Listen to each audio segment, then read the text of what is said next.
Hey everybody, welcome back to Bad Luck Garage. Today we're working on our Apache camper project again.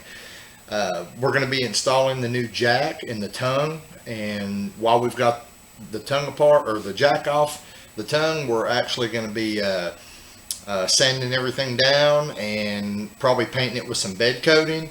We're also going to take the old gas tank brackets off, because later on we're going to be building a box that we're going to put our 2 batteries and a propane tank in. So we don't need that bracket that goes across there anymore. So without any further ado, let's go get it done.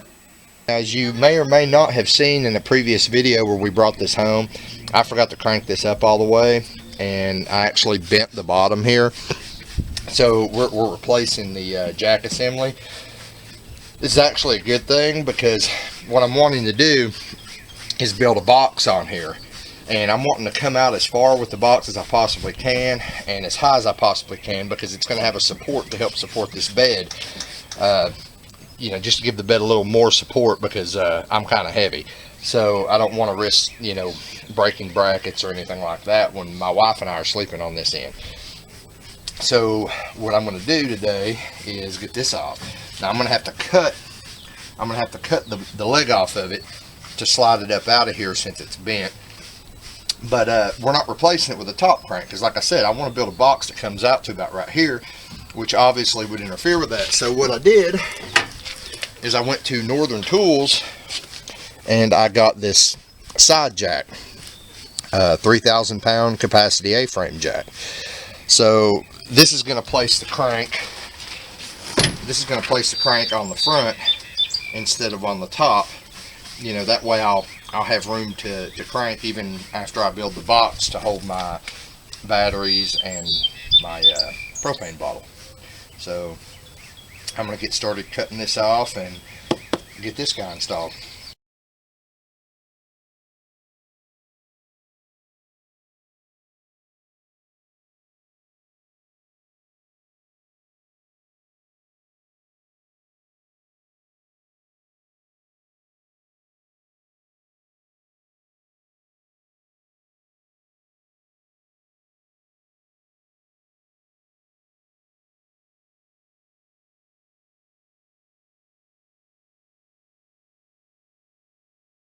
I don't know if you guys can see this, but what happened was, when it bent, it actually egg-shaped this. So even after I cut the leg off, I was not able to pull it up. So I ended up having to trim up a little higher to where it was no longer egg-shaped, to get it to slide out through the hole in the bottom of that tongue. So I have actually decided that since I got this off before I put the new one on, I want to paint the tongue of this. So I'm going to go ahead and remove the bottle brackets and just kind of scuff everything down, and we're going to bed line it just like we did the rails on top.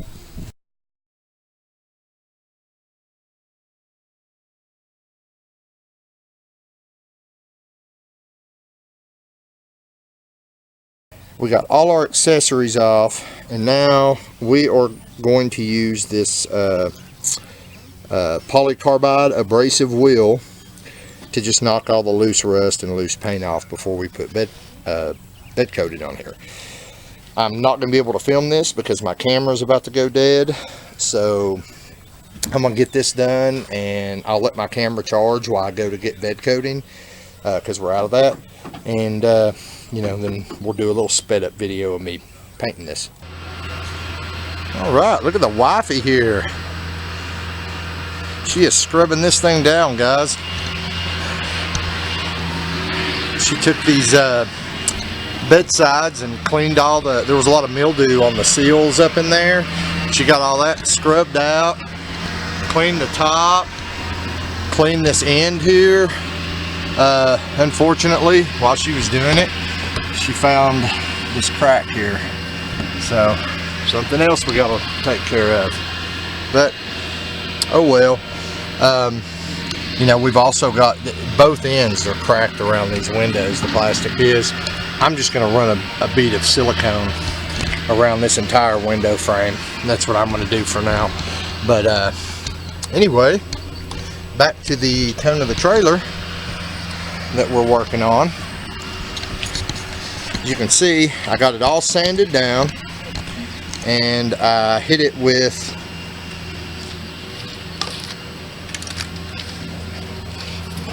this product here. I've used it before. It's Rust-Oleum Rust Reformer, and what it does is it actually converts the rust into primer. So, you know, you can see it's all black now. What I did, I just knocked all the loose rust and loose paint off, and you know, that's all I was worried about, was getting the loose stuff off, because the stuff that was like really ground in there, of course, like I said, this rust reformer. So I used about a half a can on the tongue there.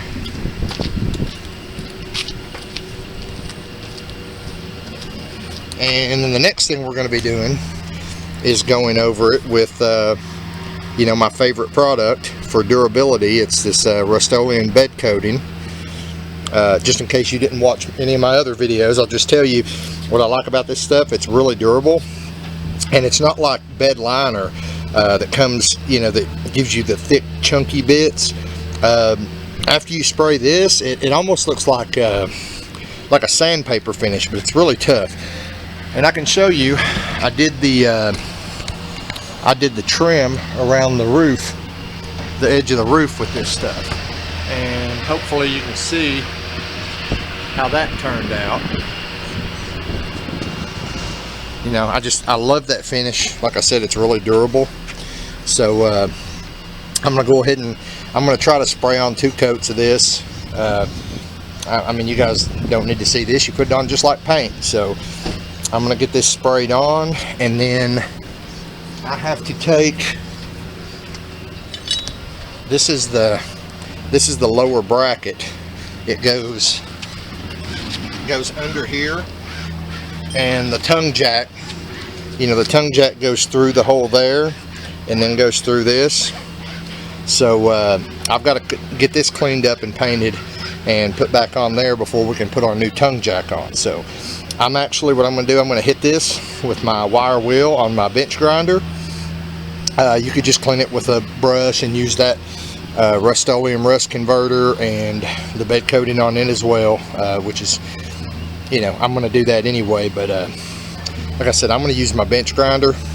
So I'm going to get some bed liner sprayed on that. I'm going to get this cleaned up, and I'll be right back. Okay, we got our bed coating on. We're just waiting for it to dry to install our new trailer jack on the tongue here. We've got one issue though.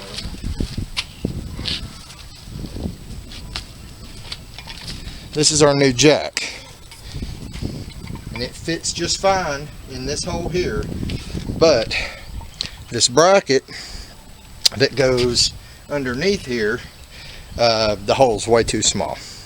Now this is just there to strengthen things up and to kind of, you know, guide this and make it harder to get it twisted. So what we're going to do is, for now, here in a few minutes, I'm going to let this dry, and we're going to go ahead and put our jack on without this. But we're going to measure here and you know, see how large this hole needs to be, and we're going to take this over to John, let him take the plasma cutter, and because this hole, I was going to try to just grind it out, but it actually, see, it won't even go over the small inside shaft, and it's actually got to go over this shaft too, up to about right here. So we're going to take this to John and let him grind this or cut this out with a plasma cutter. Then we'll smooth it off and bolt it back on from underneath. Wow guys, it's just one thing after another. So I just found out that the wheel that came with this trailer will not fit in the bottom of this new jack. So we're going to end up having to do some modification with it. Also, our bolts to bolt this jack down are in piss poor shape. So what I'm going to do is I'm going to take the 2 best ones and put them in here just to bolt this thing down, but and just to show you guys what I'm doing. But then later on I'm going to go to Lowe's and I'm just going to get 3 new bolts. I'm just trying to finish this video up for everybody, so I don't want to make yet another trip to Lowe's right now. So we're going to work with what we got and get her done. Alright guys, the wife is cleaning on this end now, so we had to get the bed set up, so that's why I'm having to film at such a low angle. But you can see the tongue's all done. We got our new jack installed, and everything is coated with bed liner. Looking good as new. Alright guys, as usual, things didn't really go according to plan, but we did get the job done. We got our new jack installed. I've still got to take that bracket that goes underneath and take it over to John's and have him enlarge the hole with a plasma cutter. But the new jack is installed. We got all the unnecessary stuff off the tongue of the trailer, and we also got the bed coating put on. So everything's good. We need to build a box. I'll be doing a video. I still have to kind of design that. Something else we also did today that wasn't in the video is the wife and I went to Best Buy. We are broke, but unfortunately we do have a Best Buy card, and we're horrible about spending money we don't have. You know, America, right? So anyway, we went to Best Buy and we got a Frigidaire 6,000 BTU air conditioner. Now I've talked to several people, and they've told me that, you know, they use the 5,000 BTU and that it does good at night, but you know, they just during the day it just won't cool it down. The 6,000 BTU is supposed to cool 100 more square feet, so I'm hoping it'll do good. Something else that I'm hoping will do good is I saw from another member on the Apache Camper Preservation Society on Facebook. I saw where they had actually installed the air conditioners in the window instead of down on the floor. Everybody always cuts a hole out and installs them in the floor. You know, bad thing about that is it's horrible for circulating cold air, because, you know, we all we all learned in science class in elementary school, hot air rises, cold air sinks. So if you're starting at the bottom, that cold air is not going to disperse through the whole camper. So I'm hoping that by mounting it up higher, it'll help with that. But anyway, that's not what this video is about. Sorry, I'm rambling. It's been a long day. Anyway, I'm just letting you know that that'll probably be my next video, is you know, trying to figure out how to install that. So anyway, I don't know how much this video helped anybody out, because I ran into a bunch of problems. But if it did help you out, click on the little thumbs up button, give me a like, and if you want to see more of these videos, hit subscribe, and see you next time on Bad Luck Garage.